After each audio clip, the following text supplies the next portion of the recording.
If your conflict style is either go off or shut down, I want to free you with one sentence. You don't need to avoid conflict. You need a conflict system because conflict is normal. It's not proof your relationship is failing. What damages relationships is unskilled conflict that turns into chaos, character attacks, and silence. Today, I'm teaching you conflict without chaos, a step by step system to disagree and still stay connected. Good morning, or good afternoon, or maybe it's evening. It doesn't really matter what time it is, and it doesn't even matter where you are.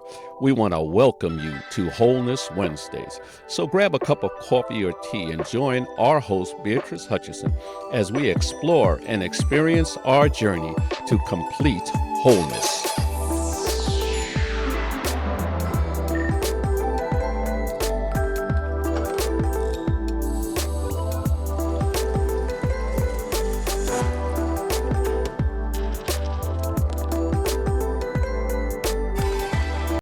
Hello, and welcome back to another episode of Completely Whole's Wholeness Wednesdays. And I'm your host, Beatrice Hutchison. I'm so glad that you've joined today. So, this month we have been talking about the relationship reset. Last week we talked about the communication system. This week we're building the system for when communication gets heated. What do we do then? Next week, we'll cover what to do when boundaries get tested. And in week 4, we're talking about how to rebuild and repair the trust once it's damaged or lost. So, this is the question we want to answer right up front. How do I handle conflict without yelling or shutting down? And the quick answer is you handle conflict by slowing down your body.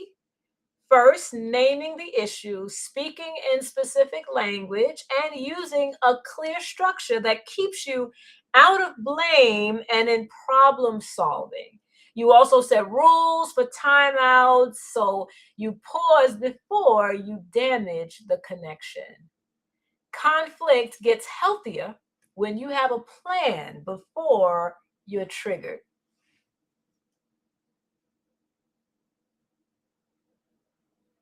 Let's talk about why conflict turns into chaos.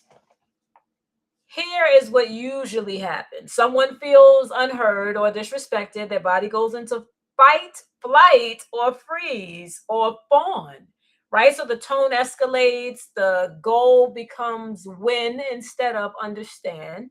The conversation becomes about everything except the original issue.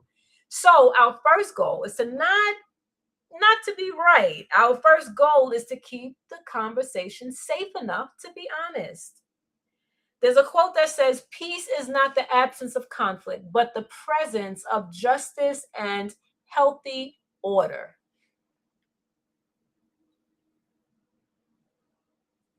Now let's talk about the conflict system, right? We're talking about systems this month.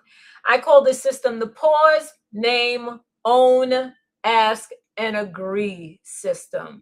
So with the pause, that's to help regulate before you respond. Then naming the issue, not the person. Owning our part without self-shaming. Asking for what you need clearly. And then agreeing on the next step, not a debate. You can use this in marriage, friendships, family, or at work. You can use it anywhere this structure works when having any types of these types of discussions, right? To keep them from becoming chaotic. Step one. Step one is pause. This is where you regulate first. So this is the rule. No problem gets solved when your bodies are activated, right? When you're triggered, when you're upset, you're all escalated, nothing gets resolved, right? We talked about that last week. And so some signs that you need a pause could be you're speaking and your voice starts to get louder, or you start interrupting, right? You're no longer listening, but now you're interrupting, or even just listening to just figure out what you're going to say next, right? Or even you feel hot, shaky, your chest becomes tight, right? Those are some physical manifestations or ways that you may start to feel when you know that you're starting to get escalated and you may need a pause. And then also, you start using always and never, right? Those types of accusatory, those absolutes that we talked about last episode, right? We start to use those.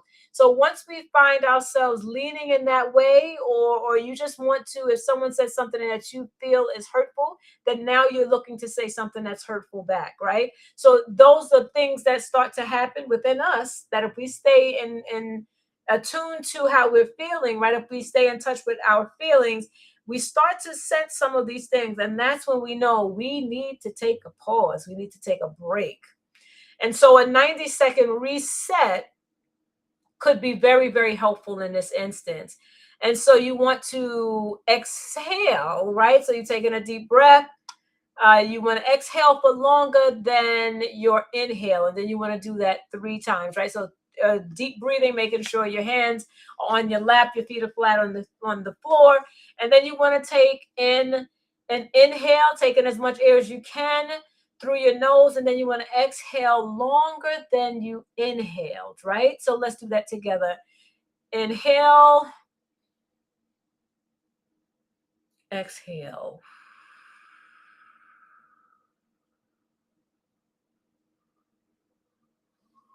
And you want to do that 3 times. Inhale as much air as you can take in through your nose, and then you want to exhale out of your mouth, blowing out,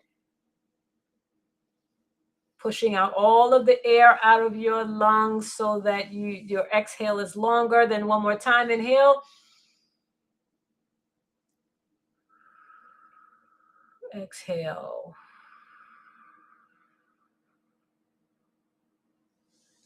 And then you want to drop your shoulders, right? You want to unclench your jaw. Those are things that how your body tenses when it becomes agitated or activated. And as I mentioned, having your feet on the floor, and then also saying, I want connection more than control, right? That may be something you may need to say to yourself. I want connection more than control. I don't want to control the situation, but I want it to be resolved. So a script to help you to call out when you need to, right? You can say something like, I'm getting activated. I want to do this well. Can we pause for 20 minutes and come back? Or I'm not leaving you or our relationship. I'm pausing the conversation. Or I need a reset so I don't say something I can't take back. An important rule here is that a timeout must come with a return time, right? So not that I'm leaving, I can't take this. Sometimes people will get upset and say, you know what, I can't take this anymore, I'm done. And then just leave. That is not what a timeout is. That is truly walking away from the situation, walking away from the person, walking away from that relationship in that moment, right? That is not what we want to do. But we want to say, I need a moment, give me a moment. Let's come back to this. Even if it's that I need to go and sleep on this, let's pick this up tomorrow, right? You're given that return time. So that's what a timeout is. So that's not the disappearing or silent punishment. It's saying, it's really taking the break that you need, identifying that you need the break, take it, and then this is the time that we'll come back together to continue this conversation. Step 2 is to name it. So it's identifying what the issue is, not the character, not the person. What is the real issue here? Chaos, conflict attacks identity. You're selfish. You never care. You always do this. You're just like your mother. You're just like your father.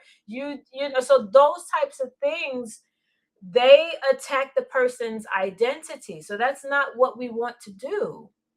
We want to identify the issue, not the person, not the pointing the finger right on the person, but it's the issue. What is the issue that we need to address here? Healthy conflict names the behavior and the moment. So something like when you changed the plan last minute, right? This is something that we kind of used as an example last time we were together. You can state what it made me feel anxious, or it made me feel that you didn't value my time, or that you didn't think I was important, right? Something else, when you spoke to me like that, it made me feel like you didn't care. When I didn't hear back from you all day, it made me feel like you had abandoned me, or that you had neglected me, or that you had given up on us or our friendship or whatever it is. And so the clarity sentence here is that you have to, this is an example we're going to go into, but just remembering that we have to clearly define what the issue is. And so the clarity sentence here is: the issue is this, and it impacts me by this, right? So the issue was that when you didn't call, the issue was that you didn't call back all day. And it impacted me by making me feel abandoned and rejected in that moment. Another example is: the issue is last minute changes, and it impacts me because I feel like my time doesn't matter to you. And so those are some statements that we can use to help to relay that. Step 3 is to own it. Take responsibility without collapsing, without the self-shaming and all of that. This step 3 is about owning it. So this is where the maturity lives. It's owning your part, and then also understanding that owning your part does not mean you're taking all of the blame, right? You're just owning and being accountable for the part that you did play. And it means you're refusing to be perfect and choosing to be effective. It's a choice that you make. And so some simple owning scripts are: you're right about that part. I did change the plan 20 minutes before we had scheduled it, right? So you're saying exactly what it is. You're owning it. Yes, you're right. This is what I did. Or I can see how my tone may have felt harsh. Or I should have communicated sooner, or I should have told you sooner that I was feeling that way. Or you can say, I was stressed, but that's not an excuse. A key here is to know that ownership disarms defensiveness faster than explanations. So when you take ownership for your part, it disarms a person from responding defensively, right? And it's a lot faster than if you try to explain it away. Step 4 is to ask. This is where you make the specific request. Most conflict stays stuck because nobody asks clearly for what they need. People hint, people complain, people expect the other person to read their mind, people hope like that they just know, right? That they just understand. They know, if they know me well enough, they're going to know what I'm saying or what I need. But healthy communication makes requests. It says, this is what I need. A request formula can be: what I need is for you to let me know 24 hours in advance, that plans may be changing, and I'm asking you to do that in advance, right? Let me rephrase that. So a request formula here could be: what I need is to have my time be respected, or what I need is for my time to be valued. And I'm asking you to do that by letting me know at least 24 hours in advance when plans need to be changed. So you're stating what you need, right? Because how it made you feel, this is what you need. And then what I'm asking you to do to help me not feel that way again. Another example is: what I need is notice. That's an extension of the example I just gave, right? What I need is a notice. I'm asking you to text me before changing the plans. right? See what other time I have available. Or what I need is respect in tone. I'm asking that we don't use sarcasm when we're upset, or that we don't raise our voices when we're upset. Another is what I need is partnership. I'm asking we split this task this week, or that we work together on this week or today. If you're not sure what you need, try one of these statements, something more like, can you help me understand what you meant? Or what was your intention there? So that you can get a better understanding to help you identify what you need in that moment. Step 5 is to agree. This is where you decide on the next step. This is where you stop looping. We talked about that last episode as well. It's where we stop looping and we come up with a resolution or a solution, how we will govern ourselves moving forward to ensure that this doesn't happen again. So healthy conflict ends with one agreement, one next step, and one check-in time. So an example of this would be, we'll use a 20-minute pause if either of us gets heated. Or we'll do a Sunday check-in for rescheduling. And we'll revisit this tomorrow at 7 after we've cooled down. A conversation without a next step becomes a recurring argument, a looping conversation that never gets any resolution.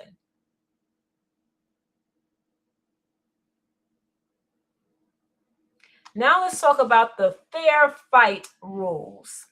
This is quick and it's practical. If you want conflict without chaos, you have to decide your rules before the next disagreement. So some fair fight rules would be no name calling, no threats, no bringing up the past as a weapon, one topic at a time, being responsible enough or respectful enough to not text the whole argument, right? Some people will go back and forth by text and just text, and it's just, you never speak to one another. It could go very, very wrong. So no texting the whole argument. And even that goes another way, you're having an argument or disagreement with someone and you pick up your phone and you start texting, right? So yeah, texting is not a good thing when there's some type of conflict going on. Timeouts include a return time. Remember, we talked about we'll check in tomorrow, we'll return to this tomorrow at 7, right? Assigning a time to it so that it's a timeout and it's not an I'm done type of situation or response. Repair is required after the conflict. And so that's the important thing to remember.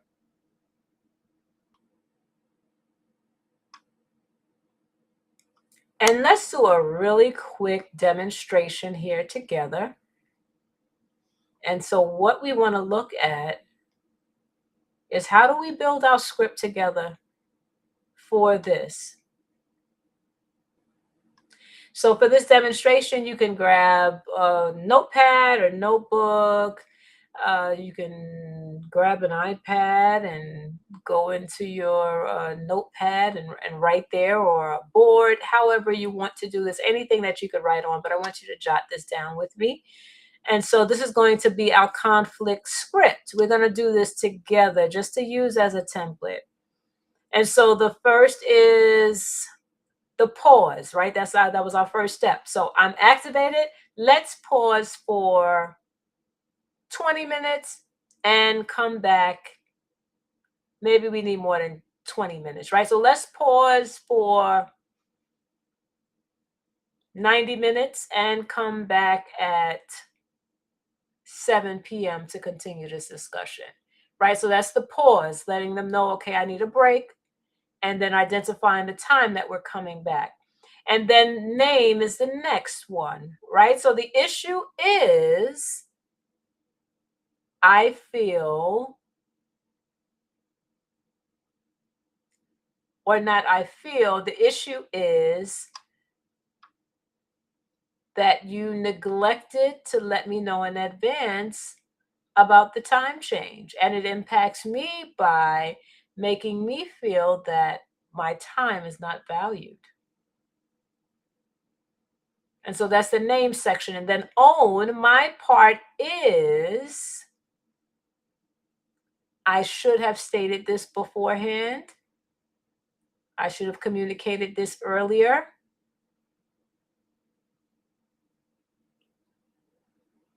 I will do blank differently. So my part in this situation, right? So my part is that I didn't make you aware of this in advance. And so next time I will make sure that what I do differently is I let you know in advance of any limitations or any hindrances that I may have when it comes to my time. The next section is ask. What I need is advance notice. I'm asking you to let me know 24 hours in advance when schedules have to change. The next section is agree. This is where we agree and we talk about next steps, right? So the next step is we will discuss any schedule changes. We'll check in and check our scheduled meetings. We'll check in, let's say 2 days before. And then let's check in again tomorrow so that we can confirm what our next step is. Or we can say something like the next step is that we will plan each other's we will look at our calendars and that we'll only schedule things 2 weeks in advance. And then we'll check in tomorrow evening, same time, to go over what the specifics are to make sure that we finalize our plan, right? So a check-in time again, or we can check in on it again come next month and see how it's going and see if we need to make any changes, right? So this is our very, very quick our conflict template that can help to just guide what we are, help us to govern the conversation that we're having. And you'll find this in the description below. All right. And so, if hopefully you found that to be a little helpful, it's what we talked about today together. But it gives you your own template that you could follow it on your own, right? And this, you could use that in any discussion in any type of relationship. And so, if you would like me to create some scripts for marriages or co-parenting or family or workplace thing, a script that is specific to that to help you to kind of structure those conversations, just let me know. Comment, connect below, and I will put those together and make sure that I get it to you. Now let's talk about common conflict traps and how we fix those, right? So a trap could be bringing up 10 issues at the same time, bringing up a lot of issues, multiple issues at the same time. And so how we fix that is that we focus on one thing at a time. Let's solve one thing at a time. That could be what you say. That could be your response. Another trap could be the silent treatment. How you fix that is that you can say, I need space and I will come back to you, at a certain time, or I will give you space.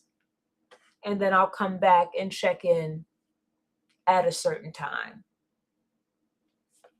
Another trap could be proving your point. You can get trapped in this in your mind where you need to prove your point. I need you to understand what I'm saying.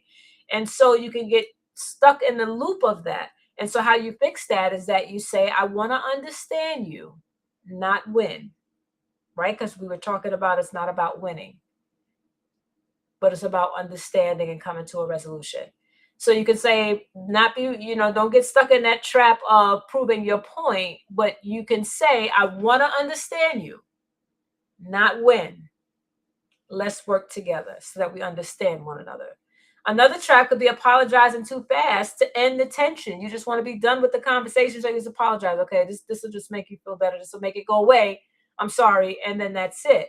And so you can get caught in the trap of that, and then nothing actually gets resolved. It just kind of gets swept under the rug. So how you fix that is that you say, let's repair properly. not just stop the noise. If you notice someone else does that, you can say, let's prepare properly, not just stop the noise. I understand that this may be uncomfortable, but we need to have this discussion so that we don't have this issue again. So as I stated after our demonstration, I told you that the link would be down in the description below. What I did not tell you is that it'll be a part of like a little connection toolkit, conflict to connection toolkit is what I'm calling it. And so it'll talk about the pause and the name and the own and the ask and agree framework like we talked about. We're offering frameworks and structures and systems. That's our focus this month. And then we're going to talk about the fair fight rules that you can agree on, any timeout scripts, the things that we talked about here today, the repair checklist, and what I need feelings to needs chart, and just so that it can help you to identify. Sometimes we need a little help in identifying those things that we need and how we're feeling, right? So it'll all be a part of that. And then also subscribe, because next week we're talking about when boundaries get tested. And they can and will get tested at some point. And how we'll learn how to hold your line without guilt or drama. How do you maintain those boundaries despite how you may be feeling in that moment, right? We want to give you some tools for that. As we end together, let's do our affirmations. All right, repeat after me. I can stay calm and be honest. I can disagree without disrespect. I pause before I damage connection. I ask clearly for what I need.